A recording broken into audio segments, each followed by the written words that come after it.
जो है ये पारिजात है, ये इंद्रासन का पौधा है, देवताओं का फूल का पौधा है ये, जिसको हम लोग पारिजात कहते हैं। और यहाँ आजकल इसको कुछ भाषाओं में इसको दूसरे रूप में प्रांतीय भाषाओं में बोला जाता है, पर ये देवलोक का पौधा था। और ये है हमारा अश्वगंधा। ये हमारे दैनिक जीवन की जिंदगी में सबसे उपयोगी और सबसे औषधि पौधा है ये, और अलौकिक चीज़ है ये।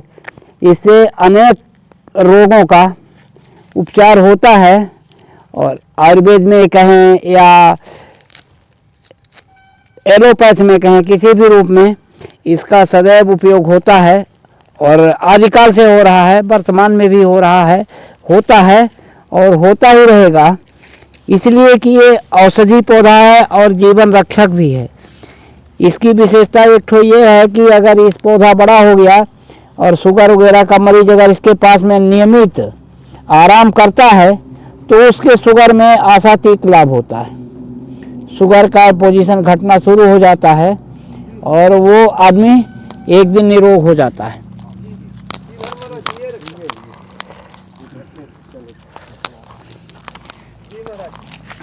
और ये भी अश्वगंधा ही है। अरे तू तब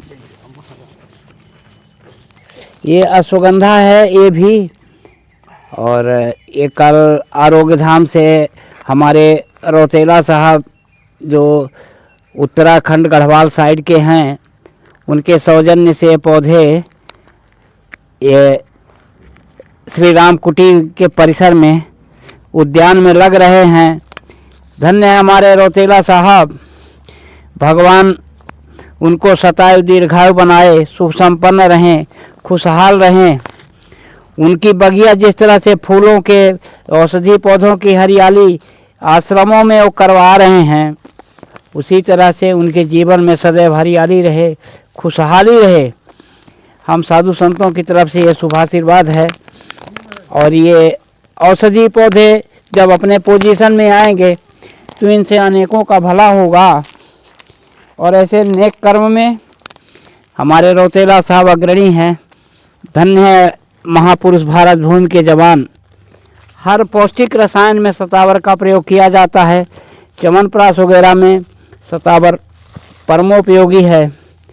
दैनिक जीवन में जब हमारे आल औलाद संतानें होती हैं, माताओं बहनों को, बेटियों को दूध की समस्या हो जाती है, तो इसका योग जरूरी रूप से दिया जाता है। हमारे आयुर्वेद के जो चिकित्सक हैं वो इसका संचालन और संधारण करके, जिसको हम लोग अश्वगंधा कह रहे हैं, इसी का एक जो कच्चा कंद है वो है नगावली, और जो पक जाता है वो अश्वगंधा के नाम से जाना जाता है। तो हमारी बहू बेटियों को, माताओं बहनों को उनका उपयोग दिया जाता है योग। और जब उसका योग दिया जाता है तो उनको स्वास्थ्य लाभ होता है, और नन्हे शिशु को माँ का दूध पर्याप्त मात्रा में उपलब्ध होता है।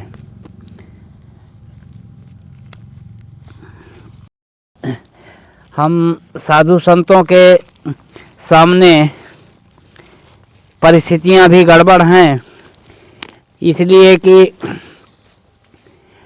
उम्र तो बढ़ ही रही है और उम्र के हिसाब से शरीर भी डल हो जाता है। ये तो सभी को पता है, सबको मालूम है। और इतनी ठंडी में बाल्टी में पानी लेके टॉयलेट में जाने में बड़ी दिक्कत होती है। मोटर पंप तो है, पर अब एक बाल्टी के लिए अगर कोई टॉयलेट में गया है तो उसके लिए मोटर चला नहीं जा सकता। अगर 1000 लीटर की टंकी की व्यवस्था हो जाती तो हम साधु संतों का और हमारे आगंतुक भाई बंधु जो आते जाते हैं उनकी समस्या का समाधान हो जाता। पानी सदैव टॉयलेट में उपलब्ध रहता और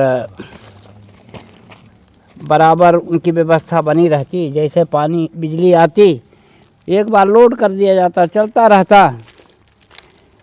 तो हम अपने सभी दर्शक भाइयों से अनुनय विनय करते हैं कि इन चीज़ों को उपलब्ध करा दिया जाता तो बहुत अच्छा होता।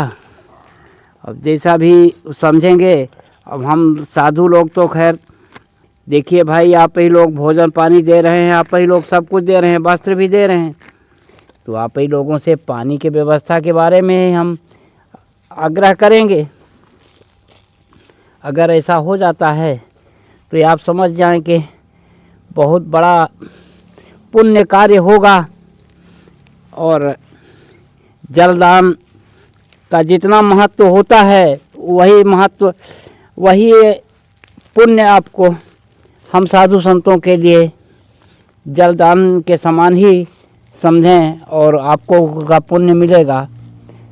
और हमारी इच्छा यही है कि अगर 1000 लीटर की टंकी अगर एक ठो लग जाती तो हम साधु संतों को थोड़ी सुविधा हो जाती। इसलिए कि अब कमर भी टेढ़ी हो रही है, हाथ पैर भी थोड़ा गड़बड़ जा रहे हैं, तो अगर इतनी व्यवस्था बन जाती तो अच्छा होता। अब फिर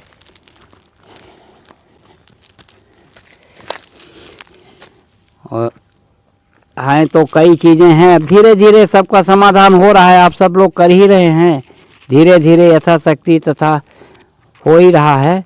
पर यह है कि अभी तुरंत में यही पानी की दिक्कत ज़रूर है।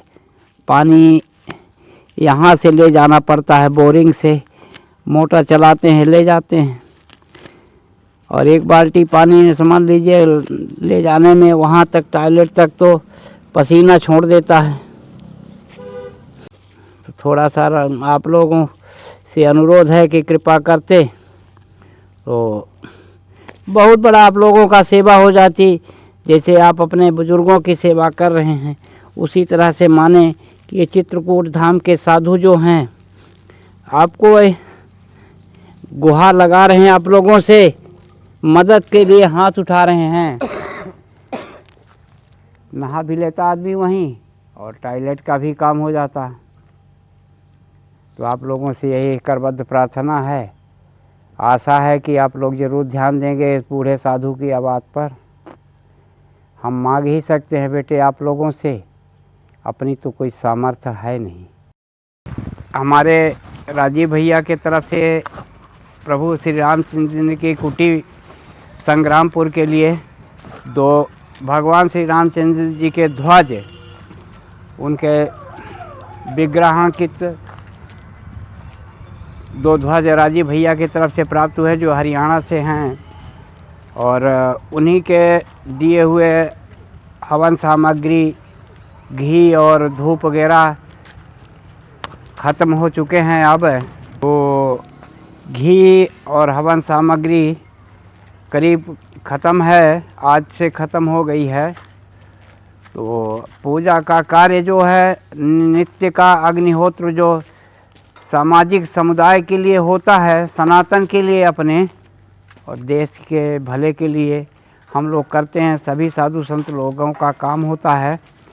तो अब उसके लिए हमारे पास सविता और हावी के लिए ज्योति वगैरह के लिए घी और ये सब हवन सामग्री है, धूप है, ये का सब ख़त्म हो चुका है। तो आम जनमानस से हमारी अपील है कि कम से कम थोड़ी थोड़ी करके व्यवस्था करते जाते तो आपका शुभ कर्म सदैव संतत चलता रहता। हमारे राजीव भैया हरियाणा से हैं, उन्होंने भगवान श्री रामचंद्र जी के विग्रह सहित 2 झंडे भेंट किए हैं। भगवान उनको शतायु दीर्घायु और सुखी संपन्न सहृदय सुशील सुसंपन्न रखें। कामतानाथ भगवान से, भगवान श्री रामचंद्र जी से प्रार्थना है कि वो समुन्नत रहें और सदैव दान धर्म कर्म में प्रवृत्त रहें। आम जनमानस से अपील है कि हमारा हवन के लिए घी और ये समिधा हवन सामग्री वगैरह धूप ख़त्म है, अगर इसकी उपलब्धता हो जाती तो हम लोग समुचित ढंग से समुचित रूप से अपना कृत्य करते रहते। जय जय श्री राम।